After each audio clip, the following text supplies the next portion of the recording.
oras po sa ating lahat. Bago kami babalik sa trabaho namin sa Spain,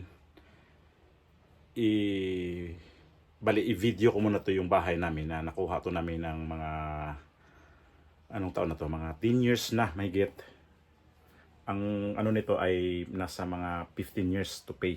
Although bangko ito, hindi ho to siya cash kasi nilon to namin sa bangko dati nung doon na kami nagtatrabaho. Ayun, nag-ano kami, parang namadali to namin nakuha. So na-process ng mabilisan din sa sa bangko, sa developer kasi ang developer nito ay Masaito. So pabalik na rin kami noon, kagaya ngayon, pero mas na yon, mga siguro 1 week before yata yun kami bumalik na nag-ano kami dito, na pumunta kami dito gusto kami makuha ng bahay. So ito yung lugar na nakuha namin. So gusto ko rin i-vlog yung kabuuan nitong village na to kung pero tingnan natin kung magkaroon pa ako ng time kasi bukas babalik na kami. Sana mamaya maka-vlog din ako. So ngayon muna ito yung bahay, no? Na ito yung i-vlog ko muna para makita nyo kung sa halaga dati na 1.7 ay noon pa ng yun ang presyo. So ito yung laki niya is ang lote niya is 110 square meter, tapos yung nito is mga 40 o 45 basta mga estimate lang na ganoon ang floor area niya. So dalawang palapag siya nagiging pag kaya doble daw yan. Pag nagiging 45 so doble nagiging 90 square meter kasi may taas nga to. Ito yung taas, ito yung kwarto namin ito. So dyan may bintana. Dyan sa uluhan naman. Yung bintana na yan is tagos naman dito. Yung dati may bubong yan yung garahe na yan. Kita natin dyan. Pakita ko sa inyo. Bubong pinatanggal namin yun kasi nga nabubulok yung kahoy. May tendency siya na mabumagsak. Kaya binuhusan yan siya. Ayan. Kaya lang tatagos pa rin yung tubig sa baba. Pagka napuno yan kasi may drainage doon. So may dulo ng tubo na yun. Yun. May drainage yan. Doon babagsak yung tubig. Kaya pag nabarayan dyan, siya, umaapoy tubig dyan. Parang nagiging swimming pool. So ito lang yun. Maliit na kwarto. Ito yung kwarto namin dito. Bali master bedroom ang tawag dito. Kahit tawag dito. Ito ang tawag dito sa atin, diba, master bedroom yan.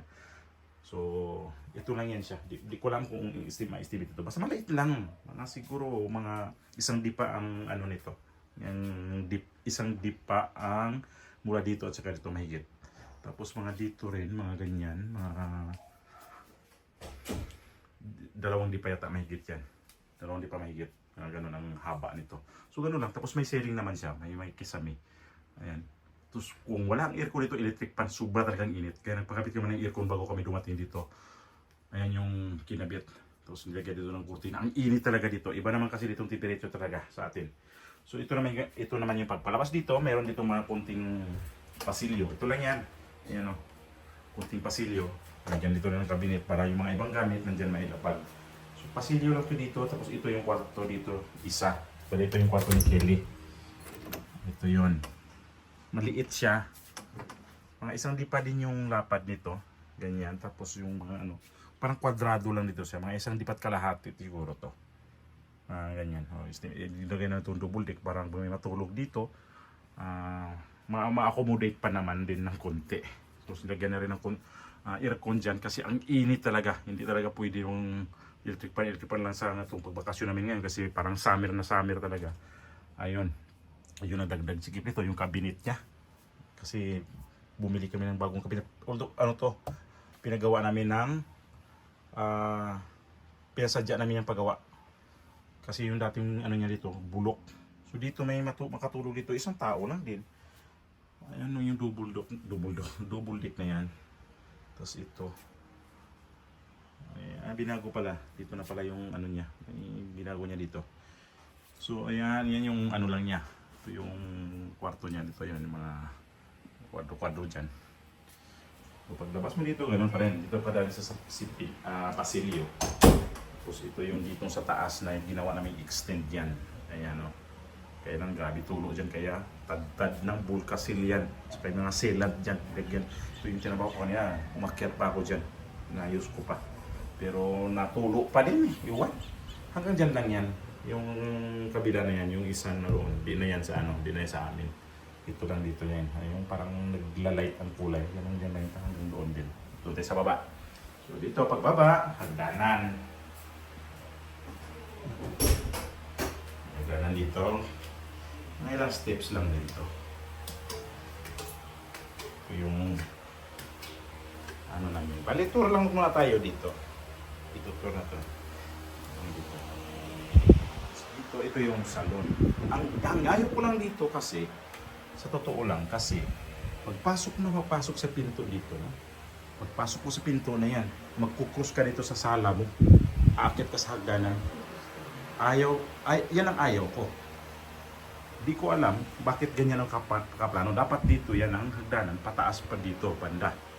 Kaya lang, ganun ang plano siguro nila. Magkukrus ka talaga dito, aakyat sa taas. Tapos, ito yung sala. Maliit lang. Yung sala namin dito, maliit lang to ha. Sa taas, 2 kwarto lang. Tapos dito, magpunta ka dito, kusina na yan. Yan na yung kusina, pinaka-kusina. Tapos dito yung pinaka-komedor, yung lamisa, dinikit na namin sa ano, dyan sa dingding. Tapos dito, banyo. Ang gusto ko lang din dito, yung banyo, parang hindi tinipid. Medyo malaki ang banyo. Nasa mga 1 dipa din ang lapad niya. Tapos, ganyan. Wala akong masabi sa banyo. Although yung tiles nito, hindi naman din to sa amin. Yung na to, ginawa, ganyan yan. Tapos, yan, may ceiling siya, mataas din. Mataas din siya. Kaya lang, ito ngayon ang ginawa naming pinaka-kusina na doon kami nagluluto. Kasi, pagka magluto kami dito sa loob dito ang pinaka-space namin para sa lutuan. O kaya dito. Ang nangyari, pag nagluluto kami dito, ang amoy nandito sa loob. Sa sala, tsaka hindi matagal mawala. Ganyan, naka-electric pan. Tanga, iikot yung amoy. So ito yung ginawa namin na parang ginawa namin extension to para abang na rin ito magiging kusina. Gusto namin ilipat ito yung kusina para luluwag man lang ng konti doon sa dito sa sala na yan. Yan yung washing, dito yung mga tambak-tambak namin.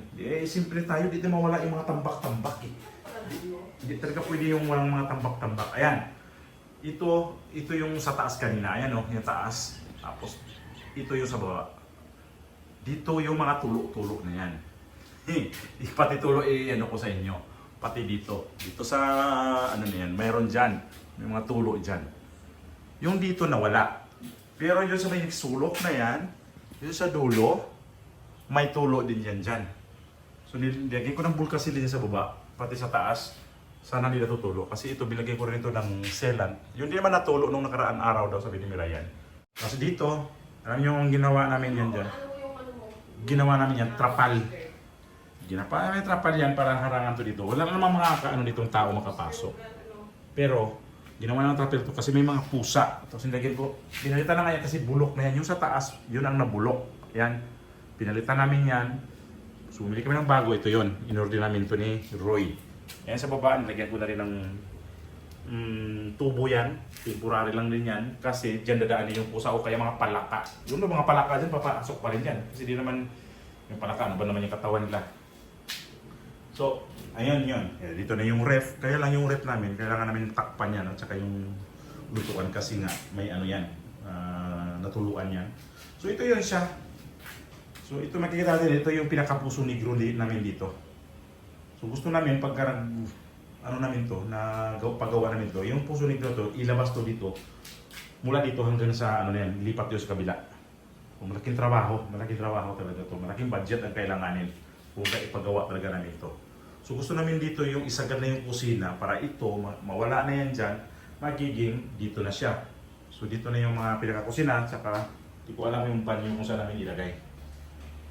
Ayan yun. So dito kayo naglalaba, so sasampay na nga. So balik tayo dito sa labas. Ito yung labas namin. Ito yung parking.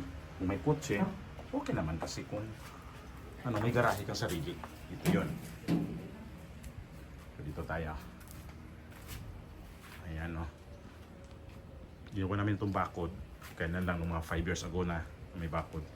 So kung mag-expand ka pa dito, mag-extension ka pa dito, i-expand mo to dito, mayroon pa siya ditong tendency nga lalaki yung kwarto. Ito yon. Hanggang pader na yan, hanggang dito. Yan. Tapos ilagyan ko na ng ilaw yan na solar plate para pag wala kami dito may ilaw yan dyan. So ito yun, yung sa taas namin. Yan yung ginawa na yan. Dati may bubong yan, kagaya doon sa kabila. Kung yung may naka-usli doon, yan. Yan, ganyan yan dati. Kaya lang pinatanggal namin yan kasi nabubulok na yung ilalim. Takot ako baka biglang bumagsak. So mula dyan, hanggang dito yan.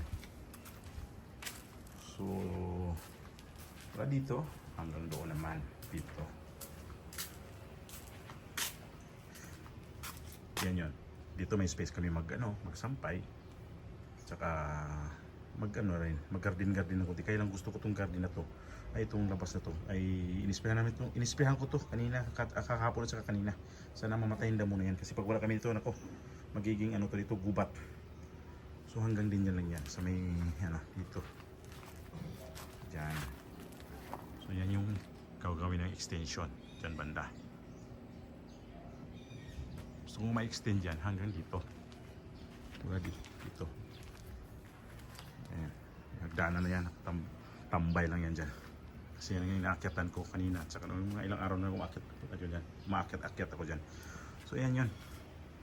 So yung backwood na yan, pinagawa namin yan noong mga 5 years ago. Para kasi nga, dito wala talagang itong kabako-bakod. Ito lang yung pinaka namin, dipinsa sa bahay na to. Ito yung pinaka-hero namin to. Ayan. Dyan, pinabakod namin yan. Ito ang gate, pinagyan namin ng gate. So dito tayo sa labas. So dito mag-aawag ka ng sarili mo sasakyan, pwede naman. Kaya nang wala akong balak, bibili ng sasakyan kasi utang pa itong bahay ito hanggang ngayon. Ayan, dito tayo na. Ayan yung kaubuho ang bahay na yan. Yan. Yan buo na yan. Dito sa may parang papasok na kalsada na yan. Kailangan hindi na kami yan. Yung gilid na yan, maliit. Yung sa gilid na yan. Yan, may tanim-taniman dyan ng konti. Mabulaklak o halaman. Yan. Ito yan yung side nito. Kaya lang yung sa taas, bulok na na. Dapat nga yan, maayos na yan. Saka itong harap, mapinturahan din. Gusto namin ipapinturahan to. So ito yung namin. Yung kalye, yan, mula doon hanggang paikot dyan, dito yung mga kapitbahay namin, yan sila. Tapos yung kalye namin ay yan, ito siya ang Robin Street, yan yung pinakakalye namin dito. So ang pinaka-address namin, ito rin yun, yan, Robin, lot 19, lot 6 Robin Street. So yun, dito usapan naman natin kung anong mayroon dito kaming binabayaran monthly. So, yan yung silalim, tingnan nyo. Ito kagaya nito, bulok na siya. Tinatamaan na rin yung mga kabilya na yan. So malapit na naman to sa namin iwanan. Naawa nga rin ako dito. Parang maigi-emotional na naman to. Kasi ilang taon na naman to bago namin babalikan.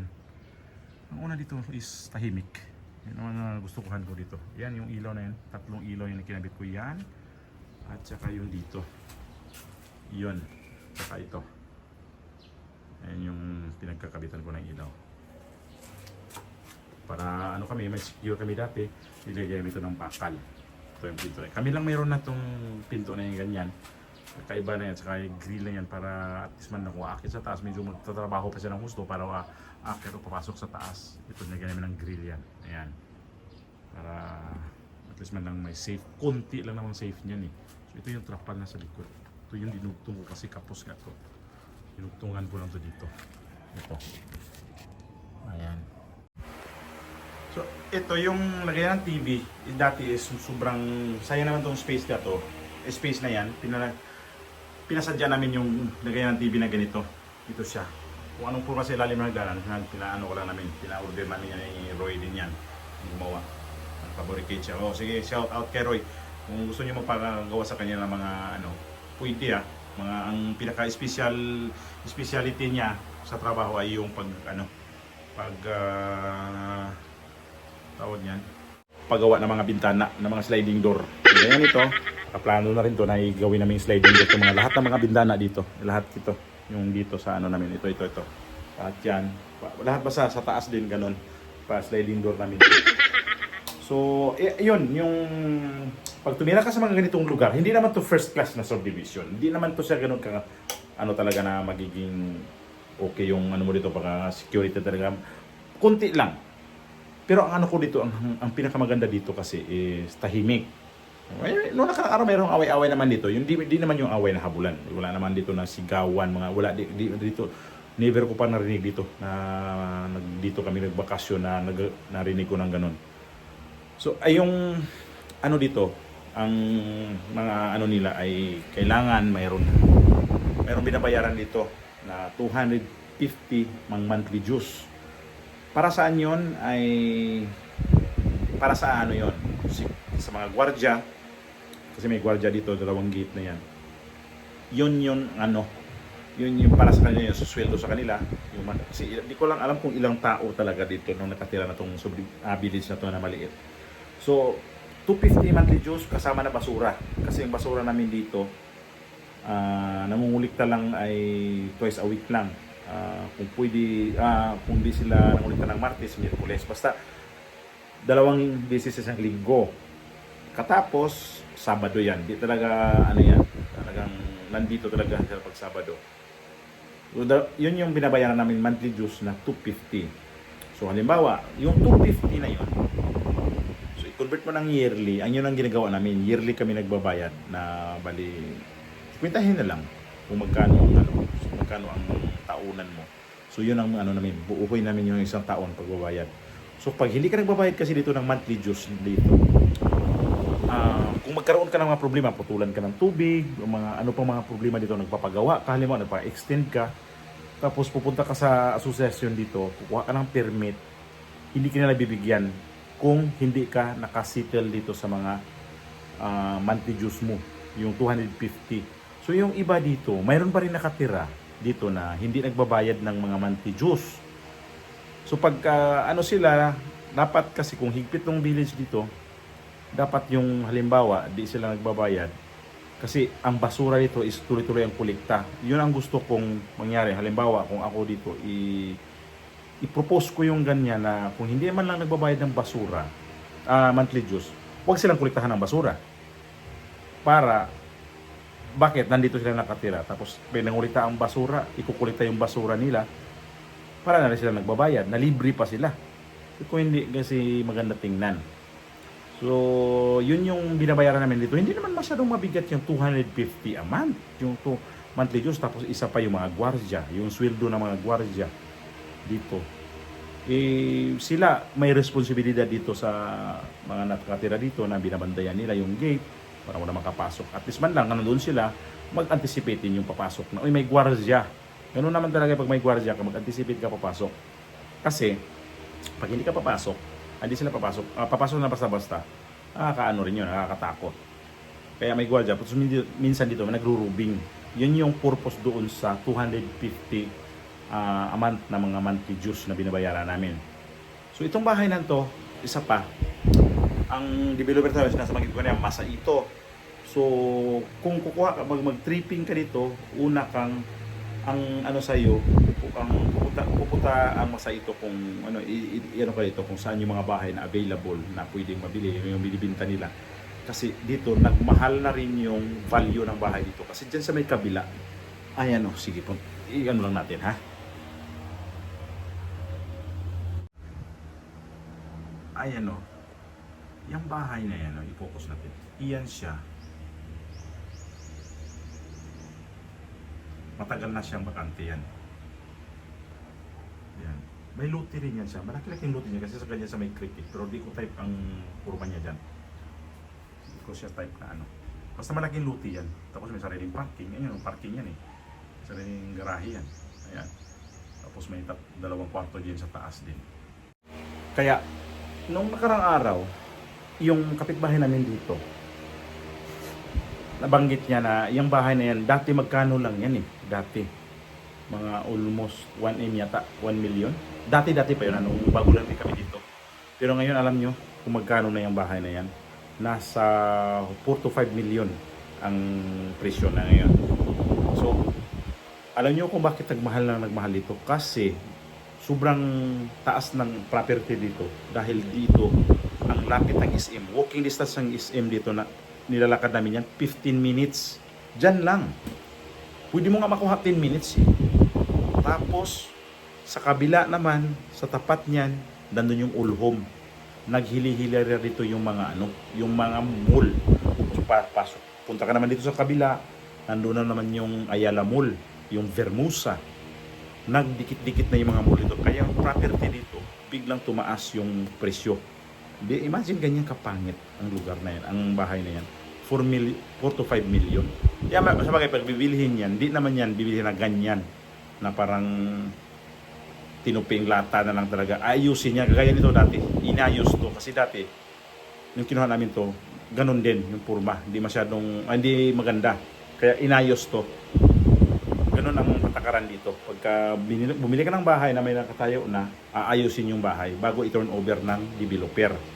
So, depende yan kung ipasok na Pag-ibig at saka ipasok sa bangko. Yung loan financing ang tawag dito. So, sa amin kasi nag-loan financing, hindi rin kami pwedeng mag-advance ng bayad kasi magpipinalty pa din.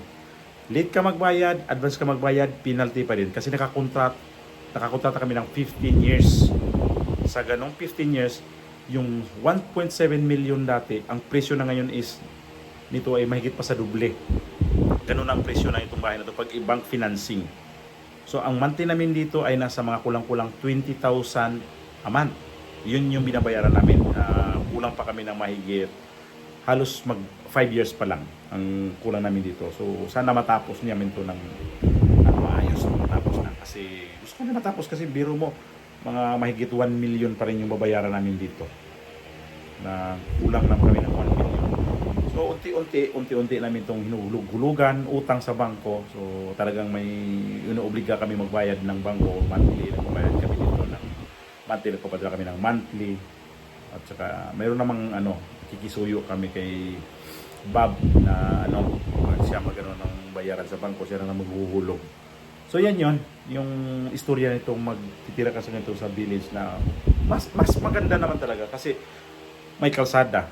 Pag may pupunta dito, kagaya kahapon, maraming pumunta, may mga bata, mayroon silang space dyan na maglaro sa labas kasi may kalsada. Tatakbo-takbo dyan mga bata.